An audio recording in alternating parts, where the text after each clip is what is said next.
Will the Badgers win their first game in the post-Phil Longo era? Who do we think is going to be the new offensive coordinator at this university? And I went 3-0 in my picks last week. I'm going to tell you how to go 3-0 this week. Welcome to the Bucky Report, your destination for all things Wisconsin Badgers. Authentic takes. Oh my God. Game analysis. Touchdown Badgers! Ring one up! And discussion from the fan perspective. Woo-hoo! Thanks for joining us and on Wisconsin. Welcome to the Bucky Report. We are your hosts, Rajeev and Justin, back together for a midweek episode to talk about the upcoming weekend's game. On today's show, we're going to talk about the Nebraska game, of course. We're going to talk about the offensive coordinator. Obviously, during our show on Sunday, the news broke that Phil Longo was out. We'll get into that a little bit, and I'm going to give you my locks of the week. Justin, we're in the post-Phil Longo era. Right off the bat, how are you feeling about that? We didn't get to talk too much about it. Your overall thoughts, where's your head at? Well, after watching that offense for 2 years, I'm feeling pretty good about it. It wasn't working. And it sounds like there was a lot of frustration on both ends leading up to this. So I'm more than okay with it changing. If there's a difference in philosophy, it just makes no sense to keep banging your head against the wall. And you want people in their roles as coordinator to feel open to creativity and be able to be effective, like supported by the staff. It doesn't feel like either side felt that way or liked what the other was doing. And that's just not going to work. Like it may have been okay from a drama standpoint had we been effective. But the reality is it would have been like you would have had Fickell effectively being like, all right, I'll deal with it because of the fact that it's effective. Like, I don't think he ever was truly behind it once we kind of got into it and didn't love it. And hopefully this leads to him getting somebody who he really believes in what they're trying to accomplish. Yeah, totally. We need that cohesion. You said it best. I mean, the offensive coordinator and the coach have to be on the same page. And if they're not, then it's just not going to work. And we've seen it over and over again. Every game, it was like, oh, is this the week that it's going to be great? And it never really was. So I'm glad they moved on from that. But we've got a game this weekend against the Nebraska Cornhuskers, a team that we've basically dominated since they've entered the conference. They've beaten us one time. Last year we were up in the fourth quarter. We won another close game. We've beaten them time and time again. And hopefully we can get it done again this week because there's 2 games left in the season. We've got 2 more chances to get bowl eligible and mainly to win both and get to 7-5, which is a huge mark for our program. But let's get into our keys of the game. The Bucky Report's 3 big things. All right, Justin, number 1, run the ball with some creativity, a word that continues to get used by us because, once again, it just doesn't seem to happen. What are your thoughts on this? I know that you've got a lot of thoughts on how we can actually beat, by the way, a run defense for Nebraska that is one of the strengths of their team. How do we go about doing that? Sure. Well, the run defense for them has faded as the season has gone on. It was very good to start the season. It is gettable. Like teams have gashed them a little bit recently. And that's where we need to hit them. And maybe they're just wearing down over the course of a long season. But if their confidence has been shaken in that regard, we need to kind of punch through and absolutely drag it through the dirt. We just need to be more diverse. Like hit the edges. Like we have way too much inside zone under Phil Longo. Hit those edges. You have Dupree. For the love of God, keep running him up the middle when his strength is in space. Get him on the edges and let him make somebody miss. And I think that to me is a huge part of this. Like we looked pretty good against Oregon because we ran off tackle a lot in that game actually and stayed out of the middle. And a lot of the big runs we had were off tackle or to the edges in general. So keep attacking that way. If there was one thing that I would say that I want to see from Letton, Guyton, whoever's in there calling the plays, it's a collaborative group as Luke Fickell said, it's running to the edges, using Dupree in space. And I mean, Giacomelli, maybe we get a Cade Giacomelli sighting. Who knows? I mean, he was only averaging 8.3 yards a carry, but whatever. No one seems to care about that except for us and every other Badger fan out there. But the creativity is going to be key because it is a strength of their defense. Okay, that's for sure. But here's the thing: we're going to need to run the ball because we can't put Locke in a situation where he has to win the game. We don't want that. We know we don't want that. And they are going to sell out to stop the run because they also want to make sure that that Locke has to beat them. Because let's face it, he can turn the ball over a lot, which is not a good thing, which gets us into number 2, of course, which is Locke must protect the ball. This Nebraska team is not very good offensively. Now, they've fired their offensive coordinator 2 weeks ago and brought in Dana Holgorsen, who used to be the coach at West Virginia. There's some pedigree there, and he has been changing things. He's putting in new wide receivers. He's using the middle of the field more. I talked to 2 different Nebraska guys this week, TJ Burkle, the Common Fan podcast, which is also part of the College Huddle, and Justin Adams, who's the host of the Big Ten show on YouTube. They both identified the offense as being a problem, red zone offense. They don't have a good kicking game, but if you give this team short fields, Dylan Raiola is still a talented guy. Now, I'm not saying he's a world beater, but he's a talented guy, and they're going to find ways to score. We cannot let that massive crowd, the massive sellout crowd, actually be effective in this game. And how that's going to happen is if Locke turns the ball over, right? They've got really, really good defensive linemen. Ty Robinson, 6'6", 310 guy. He has 6 sacks already. We know what happens when Locke gets hit in the pocket. He tends to drop the ball. And this is a big concern for me. I don't think that Nebraska's better than us. I really don't. But if we give them the game, if we shoot ourselves in the foot, Locke drops the ball, throws interceptions, which he's bound to throw one because he throws one in every game at least, even if it's the last series against Oregon. But, that has to happen. And in the games that we won this year, the 3-game stretch, he played really well. I like to think that he can keep clean and he can not turn the ball over. But you give this Nebraska team this much of an edge, they're going to find a way to beat you. And we cannot let that crowd get into it. And we can't give their offense any kind of actual momentum, which you're going to do if you put the ball on the ground. Yeah, I think that's, the biggest key to me is just keep the sheet clean in general.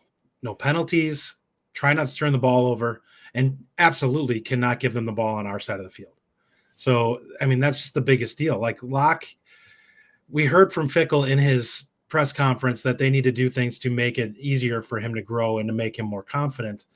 Well, I'm hoping we'll see something in this game that shows that they're going to kind of spoon feed him a little bit more, maybe put him into some situations where he's got some easier throws where he doesn't have to worry about it.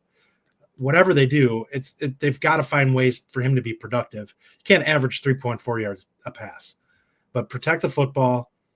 Take some of the pressure off him with the run game being a little more diverse, which I think was a massive problem under Longo. And just give him opportunities to be successful without having to be perfect. All right, Justin, number 3 on the other side of the ball. Take this one. Keep defensive pressure up. I know you feel strongly about this one. Yeah, we saw it against Oregon, and that was with Dylan Gabriel. For the love of God, come after Raiola.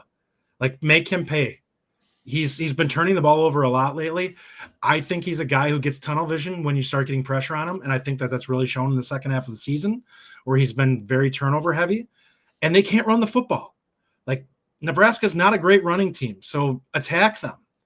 Come downhill, make him try to earn it through the air because that seems to be the way they want to do things. And as far as I know, Dana Holgorsen's not exactly known as being a guy who's super run heavy. So let's get it done. Let's come after him and let's make him make mistakes. It's been one of the things that we've really struggled to do. This is a quarterback who's going to give you opportunities. You've got to go after him and attack him. Yeah, so I completely agree with you on this, and this is really where I think we can win the game. Both of the Nebraska guys I talked to said the weakest point of their team is their wide receivers. They're not going to get separation. We obviously know that we've got the secondary that can compete. We've got the safeties. We've got the cornerbacks. And if we can get pressure, I completely agree. You're going to force Raiola into making bad plays, and he's going to put the ball up for grabs. It's a simple recipe. They don't have a quarterback that plays well under pressure. They don't have the wide receivers that can get separation, and we have a secondary that can create plays. And they don't have a running game that they can lean on to take pressure off. I think their running game I don't think it's as bad as you say it is. I mean, I think that there's for the most part now, again, it's capable of gashing us. Yeah, that may be. Let me look at they're averaging. Yeah, they're all averaging 3.8 yards a carry. It's not anything crazy. That's for sure. But I think they would probably tell you that their running game can be somewhat effective against a run defense that hasn't always been great for us. Although last week, look, if we played defense like we did last week, we're not losing this game. Let's just be honest about that. That was an incredible performance from this team. And I don't know that we can keep that up, but this is one of those games where sometimes you want to play pressure. You want to play coverage. You don't want to blitz. You don't want to attack the quarterback. This is one where I think you really do. Like, he's a freshman. He's a true freshman. Now he comes in with a lot of hype in coverage and right. Like, let's confuse this guy, confuse him and make it difficult for him, because he's going to put the ball on the ground. He's going to find a way to put the ball in harm's way. And we have to take advantage of that. Our he's not super mobile either. That's the other factor. Like, he's kind of a pocket passer. Now he can move around the pocket a little bit, but he's not a guy who's going to take off and run for big yards. Right. But he is going to move the pocket. He is actually pretty adept at that. Like, he's pretty good at moving the pocket, finding the passing lane, something our quarterback is not the best at. So if we can run the ball and we can really put pressure on Raiola, I think that we're in a good spot.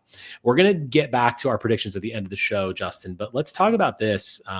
Offensive coordinator candidates. Obviously, there's been a ton of talk all week. I'm going to throw out some names, and I want to get your thoughts on each one of these guys.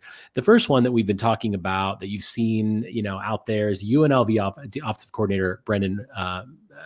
His name is escaping me now. Brendan Marion.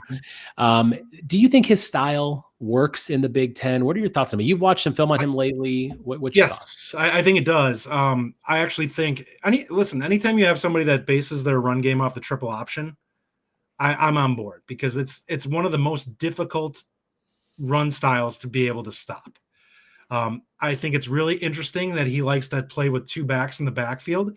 I think that's something with what we want to do that actually plays in our favor. You got Dupree, you got Dylan Jones. You want to get both those guys on the field and give them opportunity to keep guys happy with, playing time. Here's your opportunity. Like, this is the type of offense where both guys can get on the field. You can do some interesting things with giving them opportunities. And I think both those guys are threats. So, like, I love the idea of both of them being on there and a defense having to key on both of them. It does not require a ton of wide receiver talent. You do have to have a deep threat, but it's not an offense that requires a ton of weapons. I think that it does require mobility at the quarterback position. The quarterback, if he is an adept runner, it definitely is a more dangerous scheme. Well, I think we're finding out that that's what Luke Fickell wants. So I think this is kind of right up his alley in terms of it. The part of it that I don't know how Fickell would feel about is it's called the go-go offense for a reason. And that's that he wants to be running at a 2-minute pace the entire time. That's asking a lot for a defensive coach to buy into that. That's the only part of it that I think I'm concerned with, is can he come off the gas a little bit enough to where Fickell's like, we can run at this pace and be okay. Because I think naturally you would think that he's going to move more towards pro style at this point, right? I mean, we're going to shift a little bit more, huddling up potentially. I wouldn't be surprised to see more of a pro style situation next year.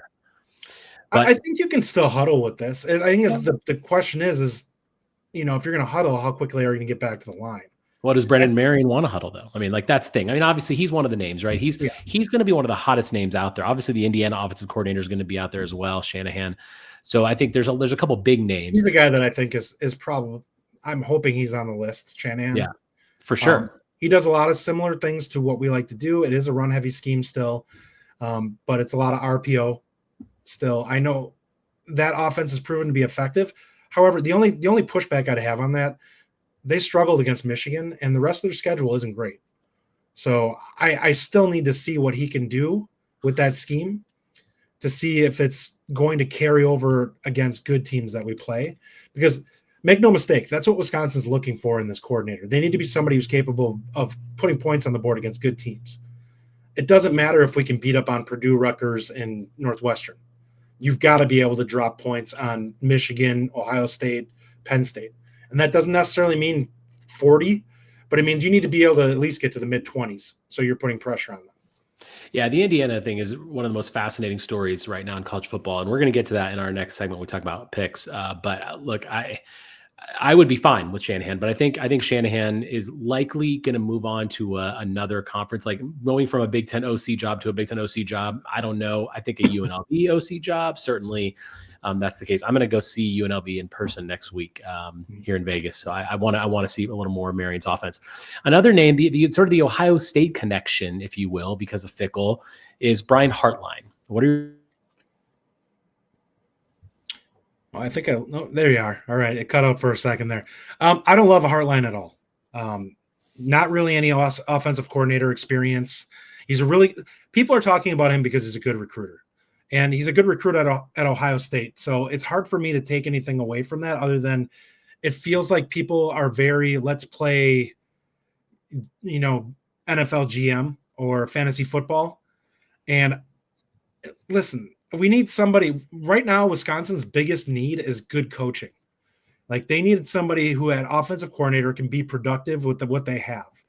We didn't get that with Longo. I feel like we could say that we're not talented. There's enough talent in that room for us to be way more productive than we've been. I think that this could be a 30-point offense with what's in that room now. I don't think that it was utilized to that level. I think they need to get somebody who's capable of maximizing what's in the room.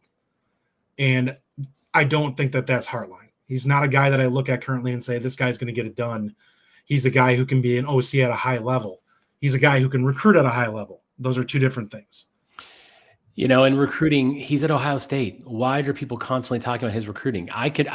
We could recruit at Ohio State, for goodness sakes. Like there's nothing that spectacular about recruiting at Ohio State. I'm not saying he's not a good recruiter, but let's just back up the truck a little bit on the Brian Hartline thing.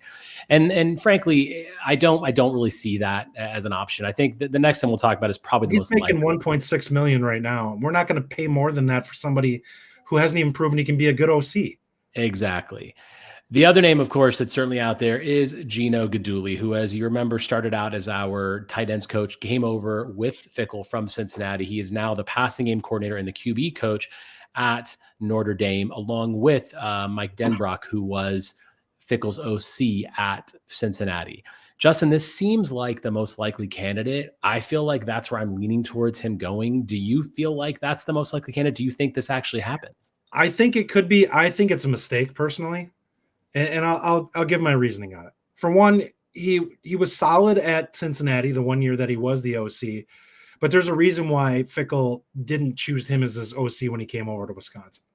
He doesn't have a lot of polish yet. He's not a guy that's proven, and he's not a guy that's proven at the Big Ten level. Like, let's be honest, Conference USA is not the Big Ten. So I think there's a certain amount of risk there. Well, he is somebody that Fickell is more comfortable with, and maybe he feels he'll have an easier time communicating with. That doesn't mean that he's capable of providing what Fickell actually wants, which is a productive offense.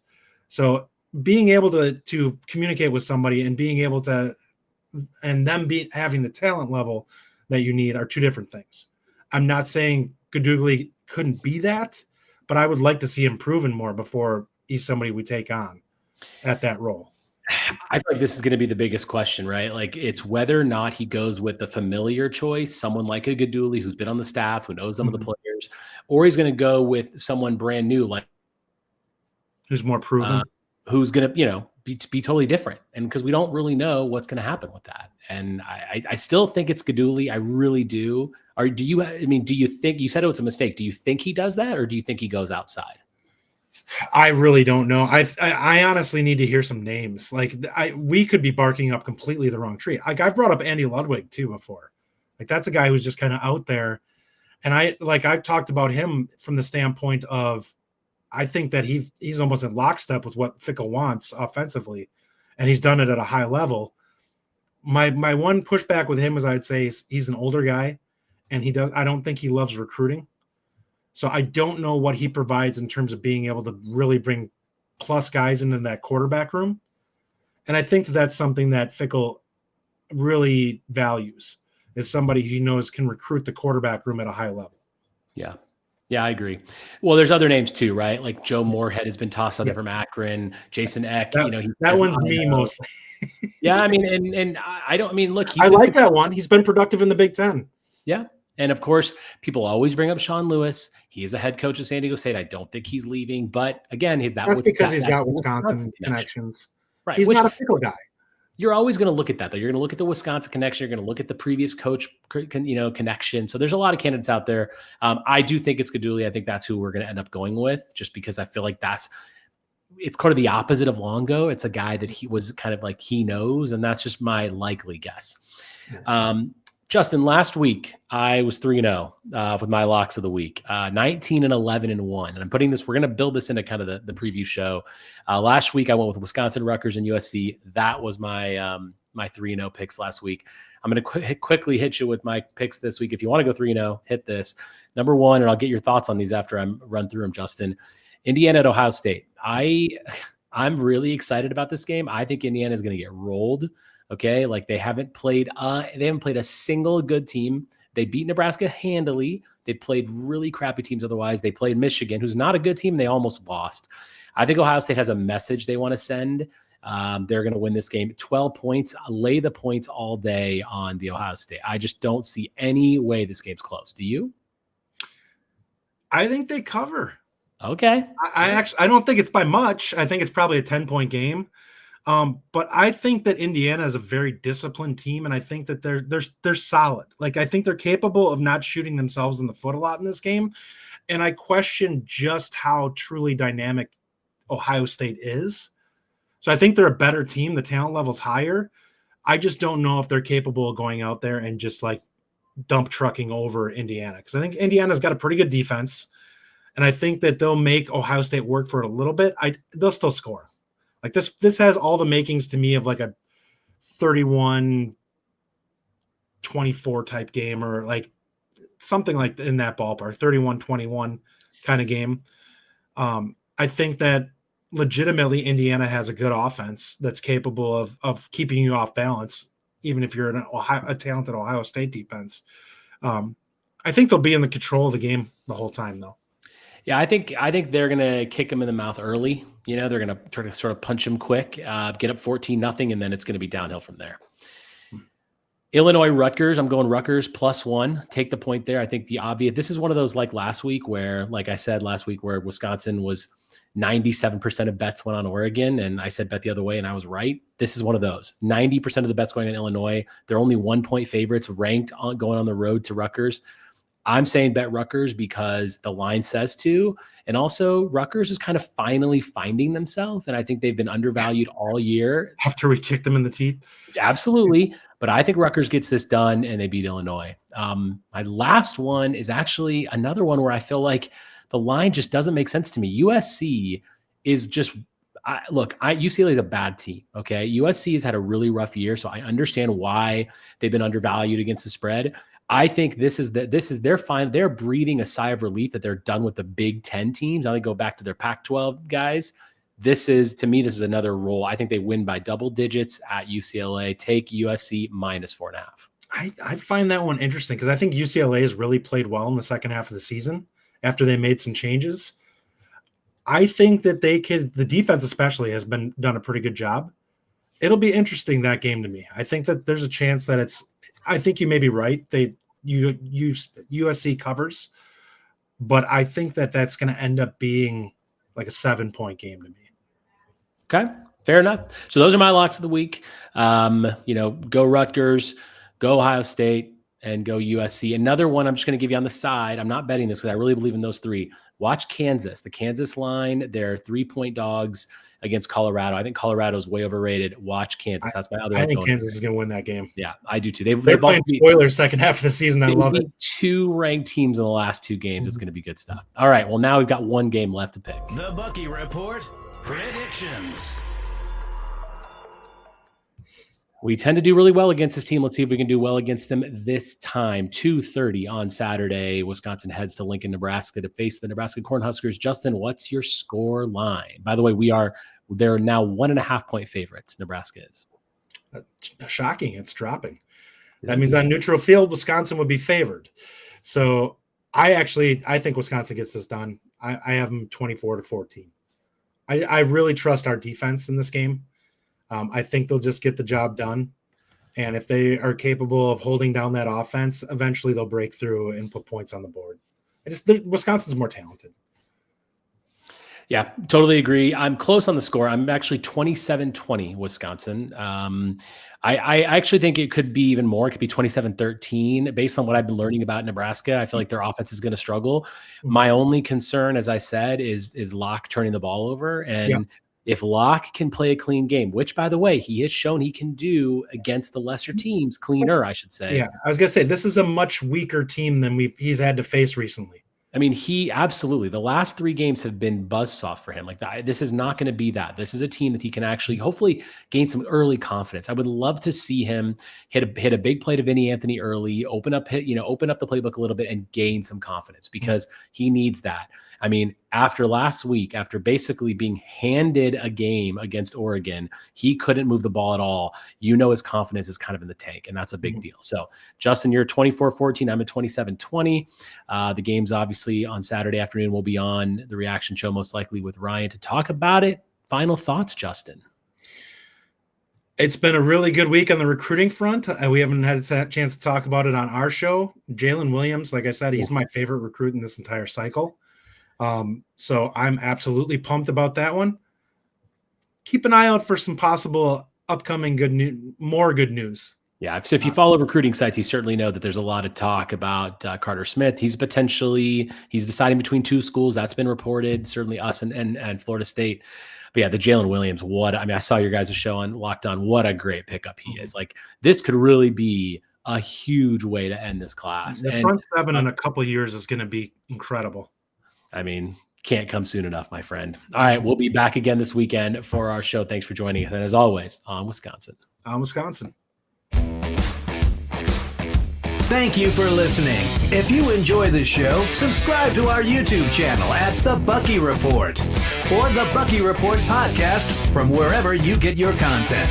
Until next time, on Wisconsin.